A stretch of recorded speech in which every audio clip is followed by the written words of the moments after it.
Cameras, lights, action. Hi, Jeff Africa's Last Dance. I have been feeling like crap. Really, I mean, I told you this 5 days ago.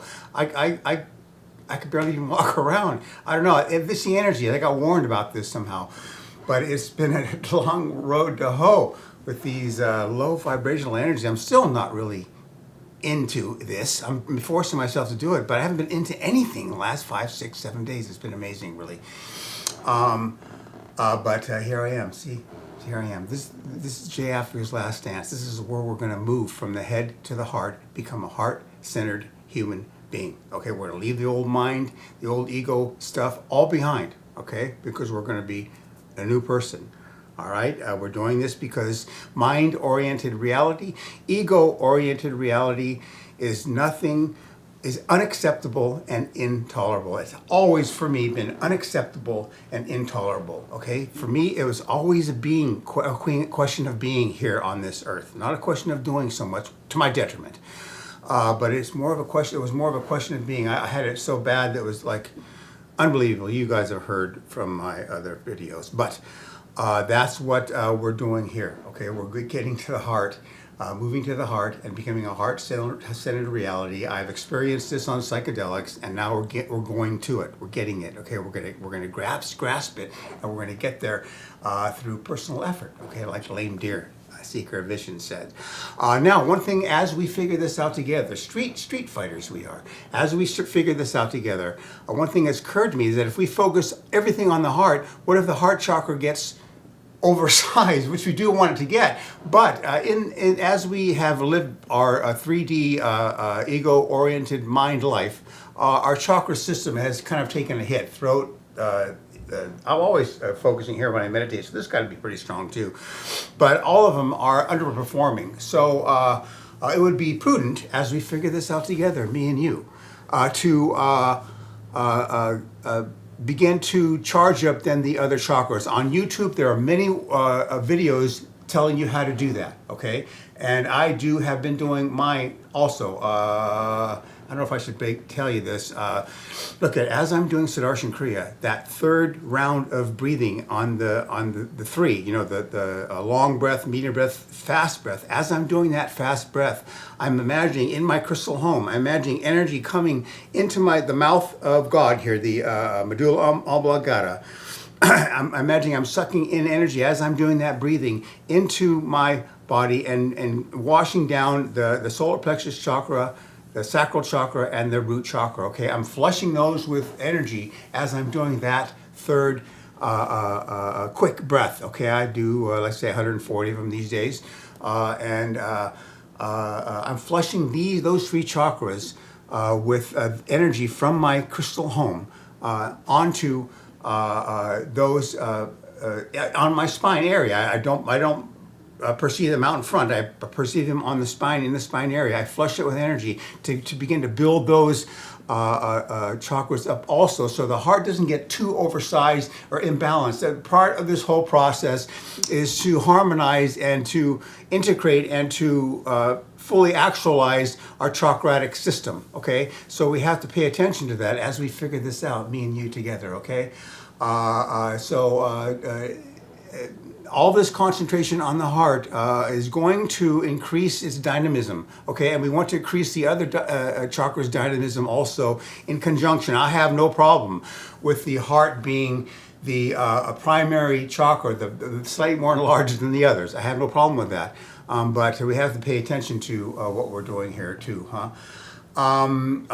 Okay, now we were talking on profit, okay? We were talking about the social illusion complex we have going on right now. We looked at Jane Austen's world, and it was very easy to see the detriment that crap, you know, laid onto those people. Okay, now we're looking at our social illusion complex and sussing out tenets and seeing what our social, you know, areas of illusion are in this world in 2023 United States of America, or the world for that matter, really, the whole world. We love the whole world.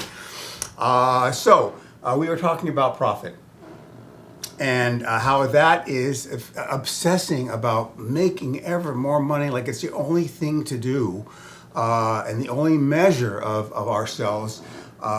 making ever more money as a part of this illusion complex. Okay,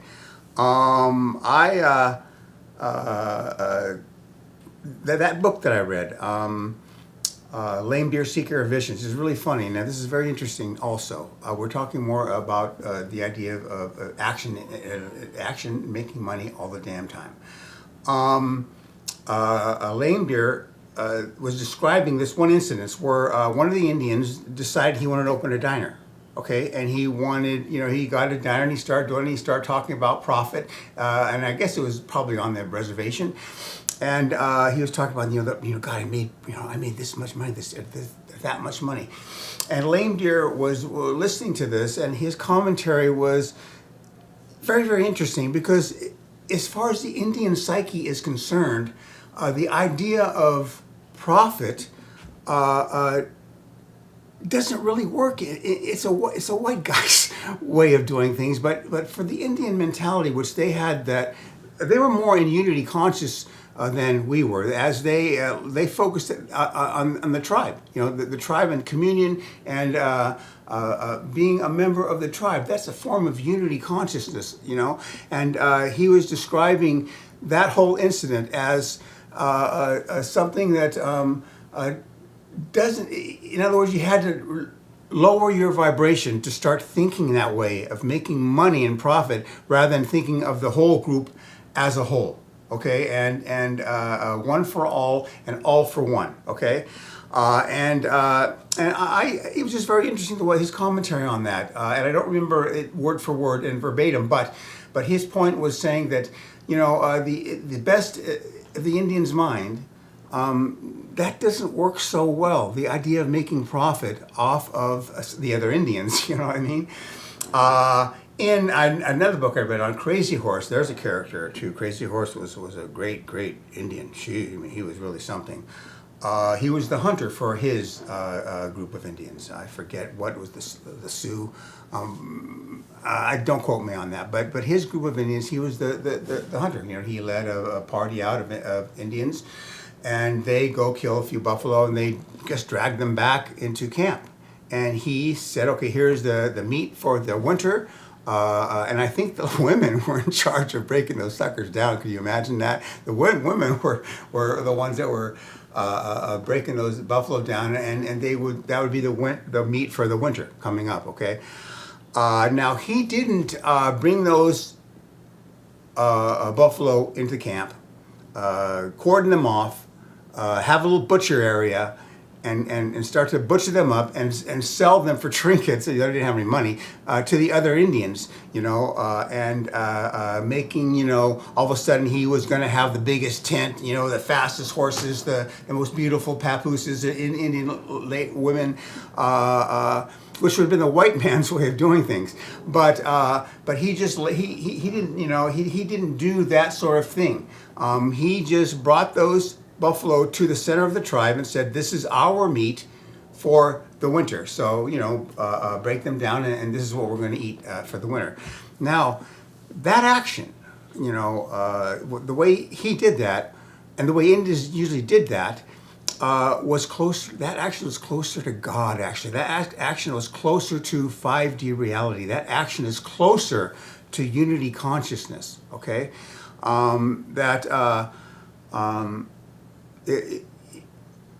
It wasn't an enterprise. It was a communion, really, with his fellow Indians, saying, this is what we're doing. It was all of them together, all for one and one for all.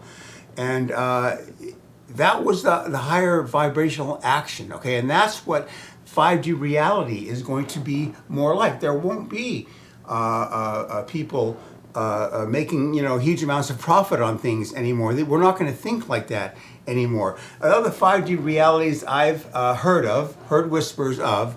Number one, a lot of them don't have any money at all. They all work together. The things they need to do, they handle together. As far as production goes, and the things that the society is going to need as far as technology is concerned. They didn't. They don't have that. They didn't have money. They had sophisticated bartering techniques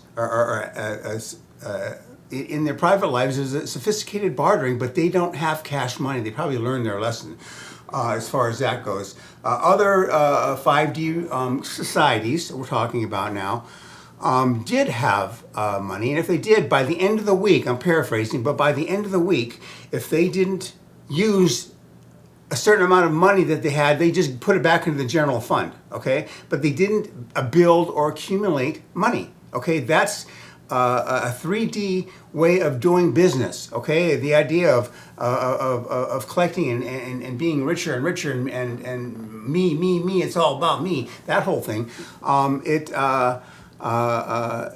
It's not that way in the 5D reality. And when we get to our Telos, the Telosians under Mount Shasta in their 5D state or their higher vibration state are like that. They don't have money. They operate with bartering techniques, sophisticated bartering, and everybody goes and participates in that situation, and they have areas of expertise, and they go and they work all together. You know, they don't compete against one another. You know what I mean? In this 3D Earth reality, if someone works 14 hours a day, you got to work 15 hours a day because you got to beat them. And you know that kind of always competitive, always being competitive, and it's just a lower vibrational way of dealing with and looking at reality. Okay, and the more sophisticated societies don't have that at all. Okay, so that's what we're headed. Okay, and we'll understand this when we get to 5D reality. We'll understand this better. And I'm not against free markets, you know. Actually, I like certain aspects of this. I like the idea of a free market. I think it exercises a lot of skills and character issues to start a business, and especially a business that's based on improving humankind and humanity, moving humanity forward. And the skill and the effort it takes to get those done. I like the idea of free markets. I don't like the idea of capitalism. I think we just get rid of that phrase altogether, capitalism, you know what I mean? Because now it could be corporate structure type of thing, which has really gone sour. But the idea of a free market, you know, I don't mind that idea. And there may be some of that around, but it's going to be not based on making ever more money. Why does, even right now, even on Earth, why does somebody need $100 million? You know, isn't a couple $1 million, once you have a couple $1 million, isn't that enough? You know, and don't you want to focus and do something else? But we don't know that. It's a form of greed, and it's a lower vibrational reality that will be gotten rid of as we move to the fifth dimension. Like I say, some people aren't going to want to aren't going to want to go to the fifth dimension because they're going to be not in line with that sort of thing. So, that's those are how it's handled in other societies, and so. In this society at this time, the idea of making ever more money is just a waste of time. A guru, a yogi once said, I read, all time spent not finding God is time wasted. All time spent not finding God is time wasted. Okay, and that's what he's saying. We waste time. It's a waste of time to pursue profit and more profit and look at the ledger and get richer and richer. It's simply a waste of time. Okay. Now, when a guru says find God, he doesn't mean believe in God. He means actualizing God within yourself and becoming God. Okay. That's what he means when finding God. And talk about a nice reality. You know, that is really, and this is where we're going to. But we're just using the first step as the heart chakra. Okay. But the heart, God is in the heart. God isn't in the mind. God is in the heart. Okay. That's a very interesting, and it's probably right. Yogis know way more about reality and spirituality than we do. Okay, and for a yogi to say that, that's quite a statement to make. All time spent not finding God is time wasted. Okay, very interesting, huh? Our number one job here on Earth is to spiritually develop and develop into our God self. Okay, and we waste a lot of time running around chasing profit. That's just a measure of how silly we are. And it's another measure of how one of the fundamental problems with the world is that the material, the world of matter is more important than the world of spirit. Here in America, there's almost, we're getting there, but there is no spiritual movement, really. It's all matter. It's all thinking of this phenomenal world and making our way and making money and being successful, okay? But very little is spent in the idea of spirituality or the energetic world or the light world. We all are focused on this matter world, which is an illusion, okay? So,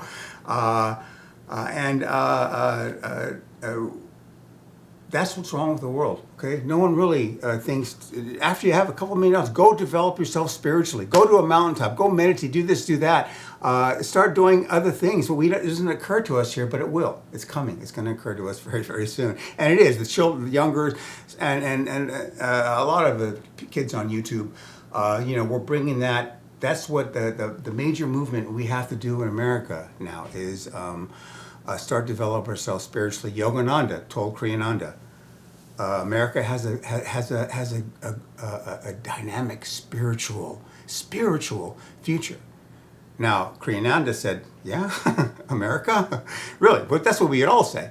And I don't mean religious by that. I mean a spiritual future. Us and India are going to be two main players in the world that's coming up, that's what Yogananda said, and he very, very smart, my Yogananda, our Yogananda, and he said that America has a great spiritual future ahead of us, and so this is why it's so important to do the things we're doing right now, things I'm doing right now, be able to de-emphasize the world of matter and re-emphasize the world of spirit, light, and energy. Okay. Now, lastly, I want to say this. I want to say that, look at all the things I do, I've been telling you, I've been doing all along, If you got very good at just following love, some things that you may, you just don't see yourself doing something of these things. If, on a daily basis, you just follow love, everything you encountered, you ask yourself, what would love do now? How can I act in a way where everybody wins in this situation? Okay? Always getting rid of, filtering out the ego-dominant way of wanting to handle things. If you followed that out, if you followed that to the nth degree, that's going to get you to where we want to go. You may not even have to meditate at all, although. But that's a form of meditation. In every situation you come across, what would love do now? Where is the love in me on this? What would my heart say? What does my heart think about this? Okay, what is the expression of love here? How can I say or react in a way that includes everybody and makes everybody the winner? There are no losers, kind of thing. That's what we could do in order to get to this heart-centered reality. We don't, if we did that in a very disciplined way, that's its own meditation. And that would be a very effective way of getting to where we want to go. Always it's going to increase your awareness, it's going to increase your alertness, and always doing, reacting in a way that love you would make love proud of your acting that way. Okay, so that would be a way of approaching this.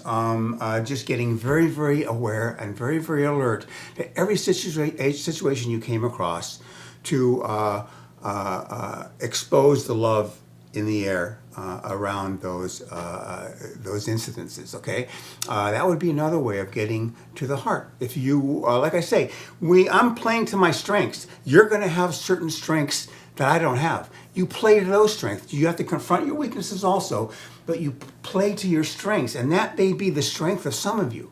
The fact, just start in every encounter beginning to emphasize the love of the encounter and act in accordance with that. Okay, so there are many ways to get here where we want to go, and that is one of them. Okay, you could get there that way if we're good enough at it, and So that's there. That's there also. So that would, like I say, that's its own meditation in a way. Do you see the beauty of that? And that's what I'm doing as well as every other things. Every action I come across now, I think now, what would love do now? What would I say that would emphasize love? What would I say that would de-emphasize our sense of separateness and our sense of conflict and competitiveness? You understand that?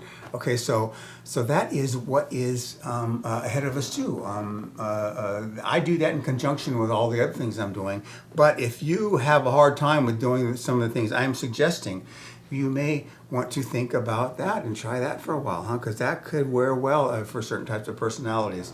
I'm going to end this right now. I think under 20 minutes. Isn't that great? And I'm not going to. I don't have a joke because I'm so wasted. I'm not funny. Okay, I really. My energy's been so low. I don't have any funny things to say. Okay, so I am Jeff Africa. I'm a citizen of Earth, loyal patriot of the United States of America, and I stand unafraid. And these four, Paramahansa Yogananda, Jesus Christ, Divine Mother, and Mother Earth, these are my four companions in this noble adventure of mine, of getting out of my head, out of ego mind, out of thinking all the time, falling into my heart and really beginning to live. That's what happens. When you fall into your heart and you see that reality, you think, oh God, life is finally here. Okay, you're not waiting for life anymore like most of us are doing, okay? Life, it arrives when you fall to that heart and you fall in love with yourself and you fall in love with life and the preciousness of everything that it comes to you. The stark preciousness of it is quite something. So that's it on profit and love. And next video, we're going to start thinking about sports, the sports world. We're going to take that apart and see what's there. I know sports. I've enjoyed sports, but we've gone crazy with sports. Oh, here's the joke of the day. If we would all take half the time we spend watching sports, take half that time and devote it to the things I'm talking about and everybody else is talking about, we would all be gods by now. Okay, I swear to God. There's the joke. There, see, funny anyway. We'd all be gods by now if we took half the time we waste on watching sports or being competitive or wanting to win. If we took half that time and devoted it to this, we'd be gods by now. So we have that to look forward to also. So that's it for today, and I hope you enjoyed it, and I've enjoyed being here with you, and I'll see you soon. Bye.